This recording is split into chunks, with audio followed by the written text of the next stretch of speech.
What's happening, family? It is your man, CRB Jr., Courtney Brown Jr. here at Diaspora Plug TV on the Big Boss Filmworks platform with partner in crime, Brother Lou. What up, though? What it do? What it do?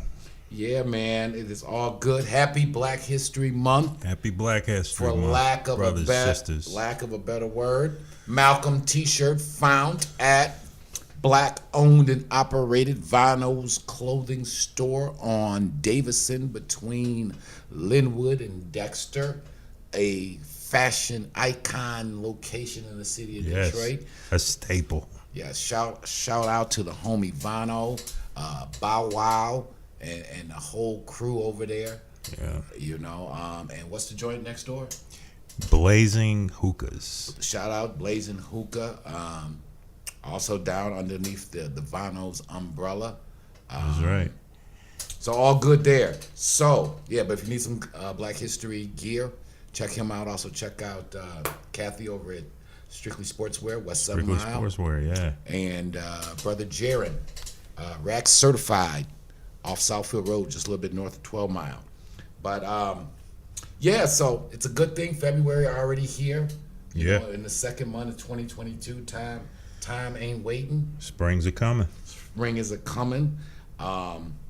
But here, as we've entered another Black History Month, and on that note, Black History Month was started by a man by the name of Dr. Carter G. Woodson. If you have not read or are familiar with the work that me and Lou and Brother Ray, shout out to Getting Off Zero, Ray Tatum in Atlanta. We all collaborated and did a book called Mind Right, Money Right, Getting Off Zero. We leaned heavily on the works of Dr. Woodson. Yes. In that, so it's available on Amazon. So definitely check that out. It'd be a great gift for really, some people who are into reading or really into Black history. The man who started this movement, shout out to RIP, Dr. Carter G. Woodson. And again, in our book, Mind Right, Money Right, Getting Off Zero, we lean heavily on the works of Dr. Woodson. So that is his seminal work, The Miseducation of the Negro. Yes. Which leads us into the topic that we want to chop up here on the Diaspora Plug today, and that is rappers or politicians. Who is spitting the real stuff, man? Who should we be listening to? And I guess a bigger dilemma for me, Lou, is the disconnect. Yeah. And this is what I mean by the disconnect. What those young African American men and women have been able to do in the hip hop industry is change world culture. Absolutely. They are the gatekeepers. They're the standard bearers. They are the standard bearers. Our community, our hip hop community in general, tells the world what is cool, what is out, what is not.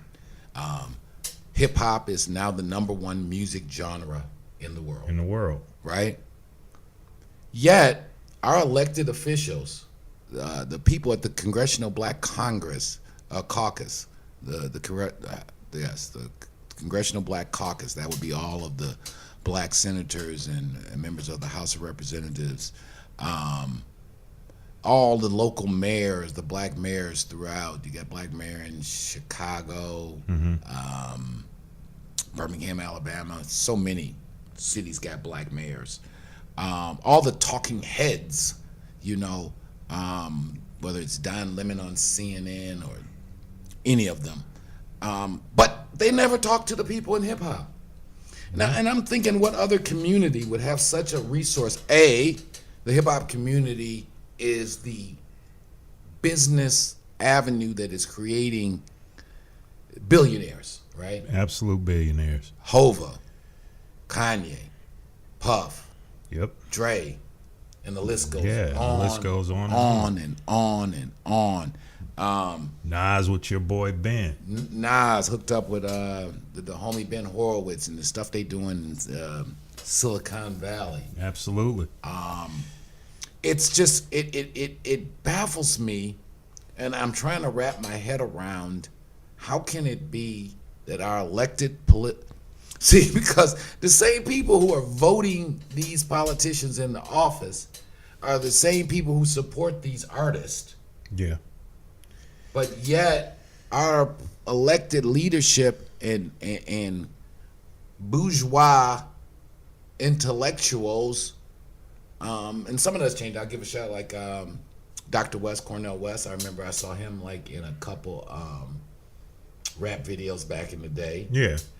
He's That's actually Kanye's uncle. correct. Dr. West has always made himself, I think, accessible to the hip hop community, but he's the exception, not the rule.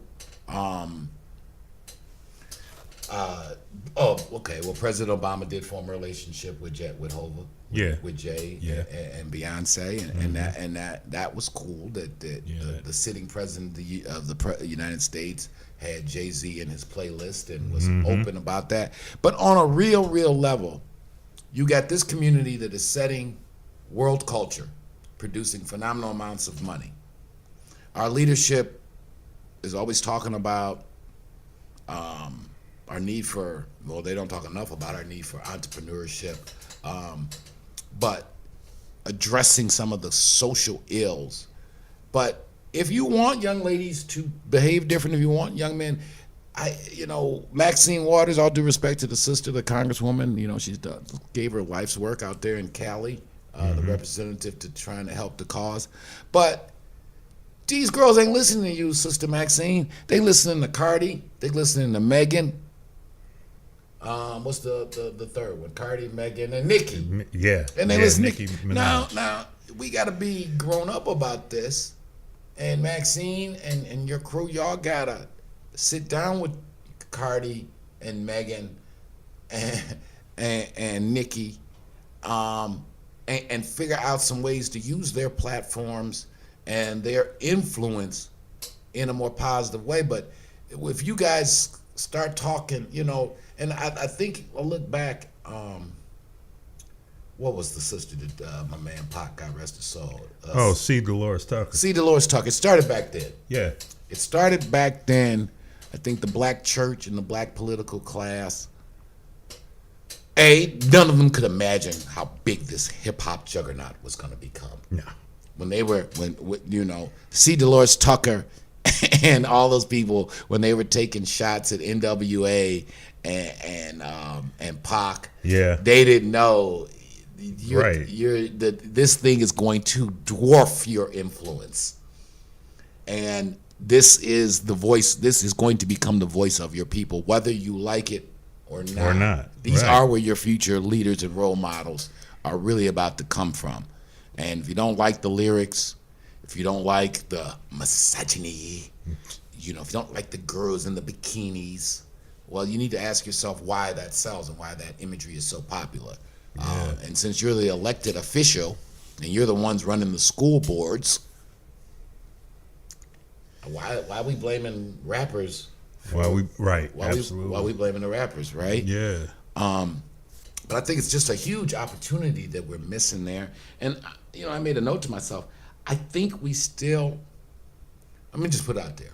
I think that the reason why our black political leadership and church people don't embrace and attempt to network with the hip-hop community is because they think on some level the hip-hop community still is offensive to white people, even though white people are buying like more hip-hop music than blacks. And was back then.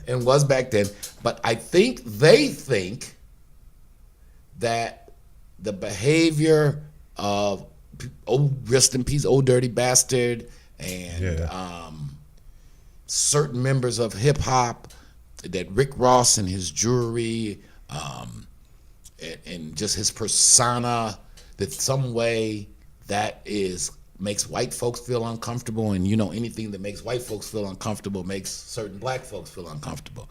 Now the reality is the white folks don't care. A, B, they're entertainers, and C, there was always Liberace and over the top. Elvis was wearing rhinestones, doing pelvic gyrations. So you're right, exactly. But our community is just not in a position to. You got to work with people. This haunts us in our community. Our ability to network and put aside our personal differences for the greater cause. Absolutely. So just tomorrow, right, is going to be the Super Bowl. orchestrated by Sean Carter, aka Jay-Z. You got, I think, Kendrick Lamar's performing. You got Mary J. Blige performing. You got Dre. You got Snoop performing. Eminem. This is the Super Bowl, the biggest sporting event or biggest event on planet Earth. The halftime show is orchestrated by the hip-hop community. All the performers will be from the hip-hop community. It's going to be viewed by like 20% of the people on planet Earth. Yeah. And the people who have that kind of reach, you don't solicit them to try to do something about black-on-black violence? Do you really think that there's somebody at the NAACP who can do more about that situation than Kendrick Lamar and Kanye? At least start some conversations. Yeah, because you can look at it right now. You have how many true hip hop like giants now starting podcasts, and they have reach even further than they did when they were rapping. Like your Joe Budden, your Fat Joe, your Nori, Drink Champs. Forget about it. I mean, you put the plug out on that and then see what happens. Yeah, I mean, and if you want some of these conversations about like our education system, about, you know, some real shit like, can this baby mama and baby daddy culture, and I know some of it is supported in hip hop music, but that's why it needs to be a conversation, a real conversation had, because as I predicted, not to be Nostradamus, I said something a few years ago. I said, you know, everybody's upset about Nicki's behavior. I think she was the hot girl at the time. Mm-hmm. I said, but you know, let her become a mom. Yeah. Let her become a mom. Yeah. Let her bag get really right. Yeah. You won't have to tell her to stop talking and acting crazy. Her child, her daughter or son, and when she's thinking about her effect and what she says on them, the fact that she's got a brand now that needs to be protected. That's right. And that there's a bigger bag than the twerking bag to get that Birkin bag. That I twerked to get the Birkin bag, but there's a much bigger bag out there because I can do like Kanye, and I might end up a partner with Birkin, like Kanye partners with the Gap and Adidas and LV and all those kind of brands. And a lot of that stuff gets sorted out just when the money gets sorted out. Yeah, and I mean, you know, big up to Snoop Dogg. I mean, he just got death row where he got his start at. I mean if that's not that's so hot. Exactly. I remember hearing a story about Snoop that had me chuckling though, because it was like, you know, they talked about the lyrics and how spicy his lyrics used to be about women and the misogyny, like we just talked about. Hoes. Right. He said one day he's in his house and he's walking past his daughter's bedroom and they were playing some of his music. And then him as a father walked by and then he heard about, you know, I love them hoes, fuck them bitches and all the rest of that. And then he's looking like, damn, you know what I'm saying? Yeah, so like, it all comes full circle. So, right, yeah. like I don't want my kids listening to my music because Right. I was talking real crazy. But again, right, that was before he was doing commercials with Lee Iacocca and Martha Stewart. Exactly. And he was a sponsor for Corona. Yeah. Exactly. And had 2 or 3 game shows. You know, Snoop ain't doing. You ain't seen Snoop do a crip walk. You know, he's. I'm sure he still occasionally will bust a crip walk, but that ain't. That ain't the thing to do right now. So, if we could get the Snoop Dogs and the Michael Eric Dysons in a room. And I get, because if I'm Snoopy, you'd be like, man, look, I ain't got time to be talking to y'all about, because y'all be talking real silly. Yeah, you know, this black leadership you guys have presided over the last 50 years of the destruction of our neighborhoods, the destruction of our entrepreneurial class, and you guys gave us no help building this thing. That's right. Right? The people, grassroots, and let's be honest, the white corporate elite funded what the black elite and the black political class was shunning. Mm-hmm. Interscope and Universal, Yeah. for better or for worse, saw the opportunity and that this hip hop thing was going to be world changing. At the same time that Baby making deals with Universal and Death Row making deals with Interscope, Yeah. C. Dolores Tucker and Minister Butts out there, all respect to Abyssinian Church in New York, Adam Clayton Powell's church, all due respect. But people like that was talking about this hip hop thing's the worst thing in the world, clueless that this is the future of your community's culture. That's right. And truthfully, I mean, people in our age group now, I mean, amongst us, we really got to, and I'm not saying us, but I'm just saying like in that age group, the younger guys coming up, we need to embrace what they're doing because at one point we were doing it. You know what I'm saying? And it's like that whole bougie, you know what I'm saying? So I was telling you the story. Shout out to the homie 42 Doug. Big up. He's a rapper out of Detroit doing big things. He's messing with Yo Gotti and I think that is Lil Baby. Yeah. Not the baby, but Lil Baby. Lil Baby. I think he's with Lil Baby and Yo Gotti, and he's hot. And so we were neighbors, didn't know each other, or one of his places. He down here in high rise downtown Detroit. So anyway, and I told you the story a million times. I see the guy on the elevator, and he's just blistering. He got $1 million worth of shit on. He had me ready to go to the jewelry shop and be like, y'all got to help me out. I got to upgrade because it's a young homie that is blistering. Right. He's making me, fucking with my self-esteem. Mm-hmm. So, but I asked around because his manager cut into me and was like, we know who you are. You don't know who my man is. And come to find out, he was like the hottest thing, one of the hottest things in hip hop, right? So we'd occasionally, when we bump into each other, say some words. And again, when he first moved in, they have their G-Wagon Benzes and the Roses and all they whips, and because they shine. And I'm real about it. I love seeing young brothers shine. That's right. And they were shining. But then the middle-aged businessman in me would come out and be like, y'all keeping up a lot of noise. Every time I come in the joint, you got all this damn near, a rap video going on in front of the damn building. But then I had to remember me 30 years ago. Yeah. Right? That's right. And that my obligation and responsibility is to say, been there, save some of this money, go on and shine. Mm-hmm. Have your fun. This won't last forever.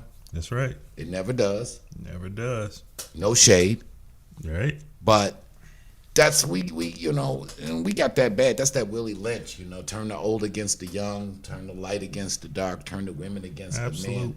And we got to address that. Truly the golden age of hip hop. The golden age of hip hop was that 90s era because you had cats that had done it before that the youngers, they was like, this is who we wanted to be like. This is, and it was a back and forth. I mean, it literally was the golden age. Need to get back to it. You know what I'm saying? The younger, you know what I'm saying? It's crews out there now doing their thing. And big up to all y'all, man. I mean, everybody trying to make a dollar, have a little bit of fun and get that thing going and look at the business side of it. And, you can't go wrong. Yeah. So, and on that, just to throw it out, and that's why, again, those conversations linking up our for lack of a better word, our political leadership, our corporate leadership, the ones that go to the Detroit Athletic Club, right, and the country club, and the golf outings. But if you don't know what brothers like 42 Doug and Gotti and them guys are doing and the kind of bag they're handling, and you are trying to raise money for your venture fund, the disconnect, we gotta bridge that gap. We gotta bridge the gap. And that's where other communities don't have that divide, and that's why they're able to do some of the things they do. But we get real stuck on stupid, he's a rapper. I went to Harvard, but he's making 12 times more money than you. Right. Right? And, then we go on forever, that the higher you go, the more you'll find. The higher you go in corporate America, the more you'll find you have in common with the street hustler. That's right. That's right. Yeah, it's only those that don't get to certain understandings of how that all works. So, give us your thought about that, about the disconnect. How any ways that we hear. It's the diaspora plug. So that's what we're about, plugging in the diaspora with the diaspora. How we can have some conversations. How can we as a community take advantage of this hip hop thing, which is the dominant cultural trend setting genre, and use it to betterment our community, and that is a destructive force in our community? And why does our political leadership act like this thing called hip hop ain't there? Right. When it's everywhere. Right. You cannot escape it. Cannot escape it. And shout out to my old neighbor, 42 Doug. Keep doing your thing. Next time you're in town, holla at the OG. Yeah, no doubt. Diaspora Plug TV. You got anything else, Brother Lou? Yeah, man. You got some people you can shout out. Yeah, shout out to Ken the Street Monster Bailey. He's doing some big things with his podcast, and another cat, Petty Pac. Petty Pac, I was introduced through Al Prophet indirectly. He is another YouTuber, and we all have to link up and then do maybe a nice little round table powwow, because they're definitely looking out for the prison community. Yeah, we got to do that. And with that, shout out, Free Spencer Holloway. Free Spencer for real. Free Spencer, last Free man. Larry Hoover, Meech. But from right here in the D, Spencer Holloway, lifelong friend. Only one really still locked up from that whole YBI thing. For sure. In the 80s. Over 35 years done. He's paid his debt to society. We got to really think about that, locking up people forever. Right. That when they did things when they were not even old enough to buy a beer.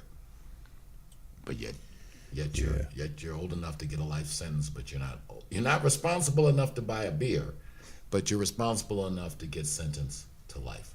With no possibility of parole. So let's just again on that's the influence. Look at what Hova, in conjunction with Robert Kraft, the owner of the Patriots, and the boy Ruben, what they were able to do, getting Meek Mill out of his situation. Yes, and now Meek Mill is like what do you call it? A proponent, advocate for prison reform. Right, for prison reform. And that's what I'm saying. So we got this mass incarceration problem in our community. Let's be honest, man.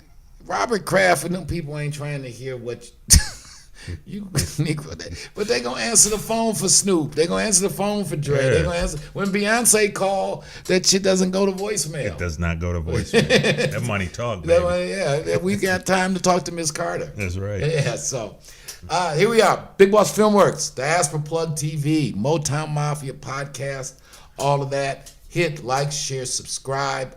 Got more hot stuff coming. Happy Black History Month again. Happy Black History Month. Dr. Woodson's book, if you ain't checked it out, Miseducation of the Negro, it is a must read. Absolutely. Mind right, money right. right.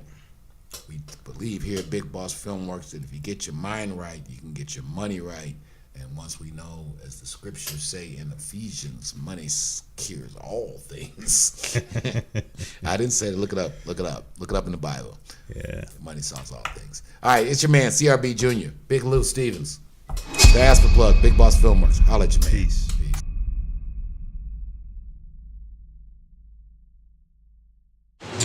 What's happening, family? It's your man, Courtney Robert Brown Jr., West Africa, Dakar, Senegal. We're here to talk about a little bit today, which was our follow-up project after we had came out with the award-winning book, Motown Mafia, Memoirs of a Kingpin's Kid. I don't know if everyone knows, we actually did another book that wasn't related to the story of my father and Eddie, and that was Mind Right, Money Right. It was kind of our way of giving back. I wanted to share some of the insights and some things that allowed me to have the business success I've had, and how that came from, because it's all about exposure, family. You know, when you think bigger, when you've seen bigger, you think bigger. When you know better, you do better. So as I'm sitting here in West Africa, chapter 1 in this book is called When We Were Kings. And I don't know, for you, a lot of people out there, family, may not know that by academia, by schooling, I am a historian. So I've always had a great interest in where I am, where I come from, and what I'm about. You know, in fact, just recently, I took that Ancestry.com test. They send you a little kit, and you send them a little saliva sample, and they can actually tell you, family, where you come from here. So, like, I'm 60% Nigerian, a little bit from Ghana, a little bit from what is now Angola. So, because I think, you know, we talk about in this chapter, When We Were Kings, if we understood that every African American has a cousin and family member here on the continent of Africa, likely in South America, if the brothers and sisters here in Africa understood that they got cousins, we'd put this thing together and we'd be getting money together. And once we figure out that whether you're in South Carolina or Senegal, where I'm at, we're all in the same boat together. So, you know, I was reviewing the book, When We Were Kings. You know, we talk about the black man, Mansa Musa, was the richest man that the world has ever known. And that's according to Forbes magazine, right? So if you're not hip on Mansa Musa, Google up that name. His empire was right here where I'm sitting now. And just to kind of inspire you, because it wasn't that long ago that a black man was king of this land and controlled the world's controlled the world's gold, silver, salt, and was regarded as, he was the richest man of his time and the richest man the world has ever known. And if we understood that we come from kings, that's not just something that the Hotep brothers and sisters be saying, but it's the truth. So we can all do a little bit better. But in these times we live now, man, with all this going on, you know, this George Floyd thing, the police shooting us, the things and struggles that's going over here on the continent, and really just we as people of color all over the world, the situation we find ourselves in. You know, give this book a read, man. I'm not just saying as a plug. In fact, I think I'm going to do a little promotion when I get back, really make it accessible. It'll give you some real insights, really be able to connect the dots. So that's Getting Off Zero, named after Brother Ray Tatum's company down in Atlanta. You know, we hooked up about, that was in 2007, and Big Boss Filmworks and Getting Off Zero have been doing business together ever since. And our theory is simply this, brothers and sisters. If you get your mind right, you'll get your money right. And once you get your money right, you can come enjoy some of this beautiful thing that we call planet Earth. So holla at your man. Again, 10-year anniversary of Big Boss Filmworks. We are really, really happy and proud. We thank you guys so much. Check out our catalog. Getting Off Zero, Mind Right, Money Right. You want more of the real intel, detailed stories on how Pops and Eddie Jackson, the Fat Man, put it down in the 70s. Pick up the book, Motown Mafia, Memoirs of a Kingpin's Kid. Got Amazon. Check out the doc, Motown Mafia, the story of Eddie Jackson and Courtney Brown. And also, our newest works, Motown Mafia, Big Man on Campus. Give us a shout. 10-year anniversary, Big Boss Filmworks, BigBossFilmworks.com. Salute, peace, and thank you all. I'm out.